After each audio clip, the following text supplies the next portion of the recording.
अस्सलाम वालेकुम नाज़रीन, मैं हूं अब्दुल रज़ाक और आप देख रहे हैं आपका अपना यूट्यूब चैनल एआर जर्नलिज्म। नाज़रीन, बिना वक्त ज़ाया किए आज बात करेंगे। आज का मौजू भी बहुत अहम है और इस मौजू को जानने से पहले हम आपको थोड़ा-सा पस मंज़र बताते चलें। गुज़िश्ता दिनों में मेरी नज़र से एक 15 से 20 सेकंड की एक वीडियो गुज़री जिसके अंदर एक किताब का ज़िक्र था और उस किताब के हवाले से जो बातें बताई गईं, तो उस किताब का मैंने मुताला किया। और जब मैंने उस किताब का मुताला किया तो मेरे होश उड़ कर रह गए नाज़रीन।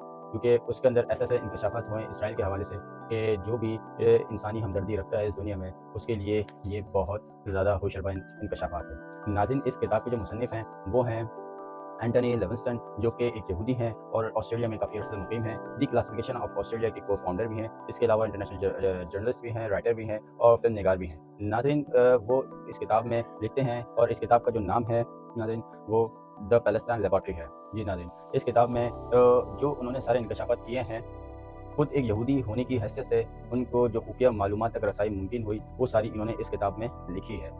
और जो इसका मुताला करेगा या जो कर चुके हैं, वो बखूबी जान गए होंगे। नाज़रीन, इस किताब में वो लिखते हैं कि इसराइल जो है, वो 70% रेवेन्यू अपना दुनिया भर असला बेचकर कमाता है।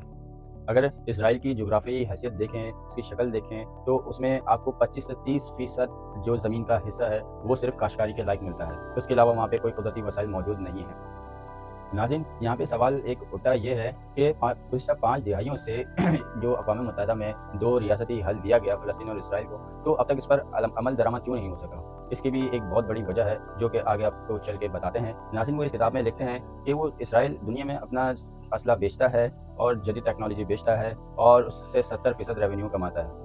2016 की रिपोर्ट के मुताबिक उसके अंदर इसराइल ने जो 2016 में दुनिया को असला बेचा था, उससे जो उनका 75% रेवेन्यू इकट्ठा हुआ था, उस वक़्त की जो वर्थ आई थी $5.7 बिलियन थी।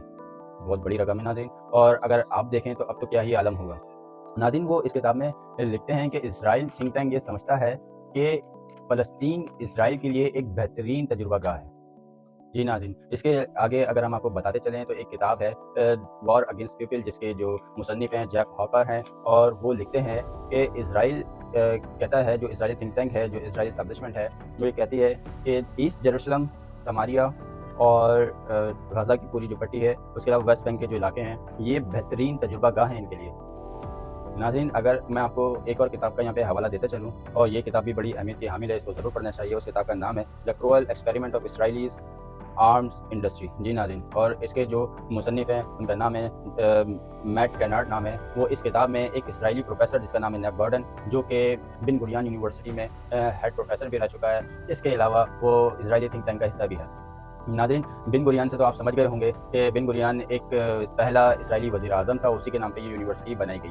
तो नाज़रीन, उसके जो अल्फ़ाज़ इन्होंने अपनी किताब में कोट किए हैं, उसका उर्दू तर्जुमा मैं आपको लफ्ज़-ओ-लफ्ज़ बताता हूँ। वो बड़े तकब्बुराना अंदाज़ में कहता है कि हमारे इत्तेहादी ममालिक और जो कोई मुल्क हमसे असला खरीदता है, वो इस बात से बिल्कुल मुत्तफ़िक होता है, सहमत होता है कि जो हम असला और जो टेक्नोलॉजी उसको दे रहे हैं, बेच रहे हैं, वो बाकायदा तौर पे बैटलफ़ील्ड ग्राउंड में टेस्टिफ़ाइड है।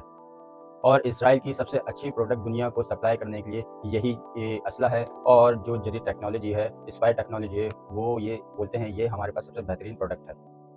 नाज़रीन, यहाँ पे मैं आपको एक इंटरनेशनल ह्यूमन राइट्स लॉयर हैं, बड़े नामवर लॉयर हैं, और जो वकालत के फ़ील्ड से, वकालत के शोबे से वाबस्ता हैं, वो तो बखूबी जान गए होंगे मैं किसका नाम लेने वाला हूँ। जी नाज़रीन, इटे मैक, जो कि बहुत बड़े लॉयर हैं। उनका कहना है, "Palestine is an experimental laboratory for Israel." जी नाज़रीन, वो कहते हैं कि फ़लस्तीन जो है इसराइल के लिए एक बेहतरीन तजुर्बागाह है।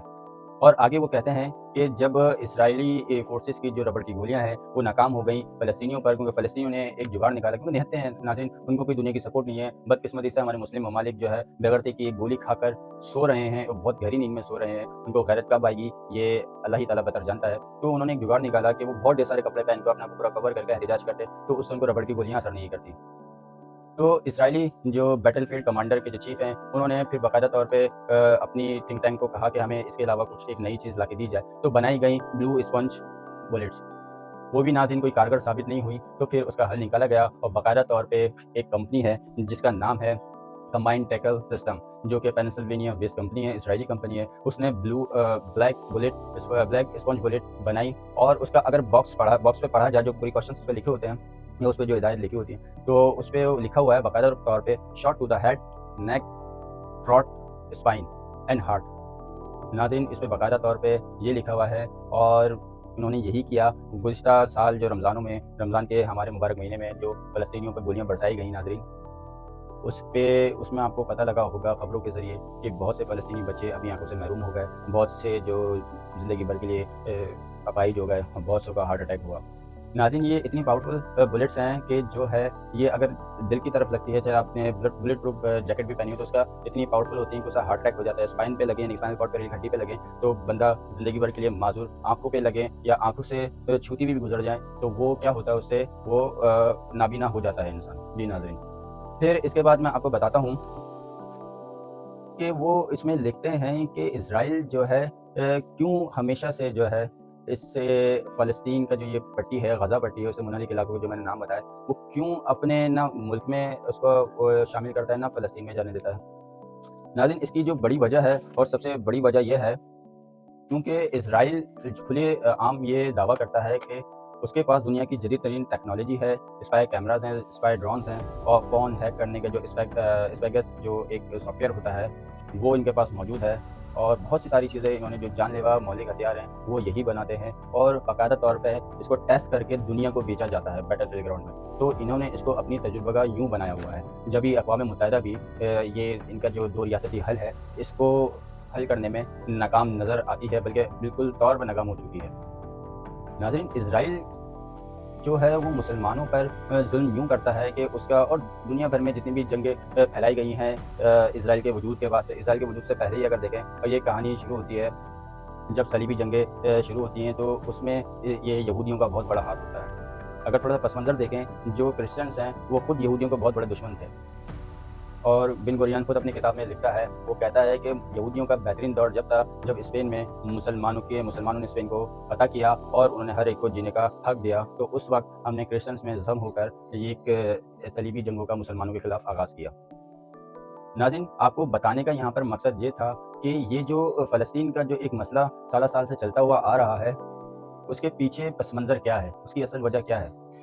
नाज़रीन, जो मैंने ईटे मैक का जो हवाला दिया, जो ह्यूमन राइट्स लॉयर हैं, वो बाकायदा तौर पे कहते हैं कि इज़राइल इसको खुलेआम कहता है कि फ़लस्तीनी हमारे लिए एक्सपेरिमेंटल ऑब्जेक्ट हैं और जो हमारे जो लोग जो फ़िज़िक्स, केमिस्ट्री, बायोलॉजी से मुंसलिक होंगे, वो बेहतरीन तरीके से समझ गए होंगे एक्सपेरिमेंटल ऑब्जेक्ट होता क्या है, जिसको तजुर्बा किया जाए। और आसान अल्फाज़ में बताता चलूँ, 9-10 में जो बायोलॉजी के तजुर्बे होते हैं, जिसमें फ्रॉग का एक बहुत मशहूर वो तजुर्बा होता है कि मेंढक का वो किया जाता है तजुर्बा उसके ऊपर, तो मेंढक तो एक ऑब्जेक्ट होता है, तो उसको एक्सपेरिमेंटल ऑब्जेक्ट कहा जाता है। ये तो नाज़रीन, ये इज़राइल की जो मक्कारियाँ हैं, चालाकियाँ हैं, दहशतगर्दी है, सफ़ाकी है, ये सब ये जो 3-4 किताबों के मैंने नाम लिए, हवाले दिए, इसके अलावा जो ह्यूमन राइट्स लॉयर हैं, उनकी भी बाकायदा तौर पे ब्लॉग्स मौजूद हैं। वो आप पढ़ें तो आपको पता लगेगा कि ये असल में वजह क्या है कि इज़राइल की जो पुश्तपनाही कर रहे हैं, अमरीका, बरतानिया, फ्रांस, इटली, उसके अलावा इज़राइल खुद जो है एक ऐसा मुल्क है जो बहुत बड़ा दावा ये करता है कि उसके पास दुनिया की जदीद टेक्नोलॉजी है। तो फिर ये इस छोटे से हिस्से को अपने मुल्क में शामिल क्यों नहीं कर लेता? ख़त्म करे जंग। ना ये फ़लस्तीन के पास जाने देता है, ना ये इज़राइल अपने पास रखता है और बदकिस्मती से फ़लस्तीन में कोई हुकूमत भी मौजूद नहीं है। बहरहाल, इसके हवाले से एक प्रोग्राम मैं आपके साथ करूँगा, वो शेयर भी करूँगा, आप इंशाल्लाह देखिएगा। वो एक डिटेल उसमें गुफ्तगू करेंगे कि फ़लस्तीन के अंदर इस वक़्त जो अल-फ़तह तंज़ीम के जो महमूद अब्बास उनकी एक हुकूमत है, लेकिन कोई ख़ास हुकूमत की तरफ से कोई ख़ास बयान नहीं आया। तो इसके हवाले से एक मुकम्मल प्रोग्राम करेंगे। उम्मीद है कि आपको आज का मौज़ू समझ आ गया होगा। हमारी हमेशा से ये तरीक़ाकार रहा है और कोशिश यही होती है कि मौज़ू को कम अल्फ़ाज़ में और मुख़्तसर वक़्त में आसान तरीके से आप तक पहुँचाया जाए, ताकि ये आपको बेहतरीन तरीके से समझ में आए। बहरहाल नाज़रीन, दुआ है कि अल्लाह ताला हमारे जो मुसलमान हुक्मरान हैं, उनके अंदर गैरत पैदा करे और वो एक हों। फ़लस्तीन के मामले पे हमारा क़िबला अव्वल है। अल्लाह ताला फ़लस्तीनी मुसलमानों पर रहम फ़रमाए और उनकी कुर्बानी को कबूल फ़रमाए और अल्लाह ताला उनकी मदद फ़रमाए। अल्लाह ताला हम सबका हामी नासिर हो और हम सब पर करम अपना रहम फ़रमाए। अब तक के लिए इतना ही। दीजिए अपने मेज़बान अब्दुल रज़ाक को इजाज़त। मिलते हैं एक और नए व्लॉग के साथ। ज़िंदगी रही तो ज़िंदगी ने अगर वफ़ा की तो। जज़ाकल्लाह।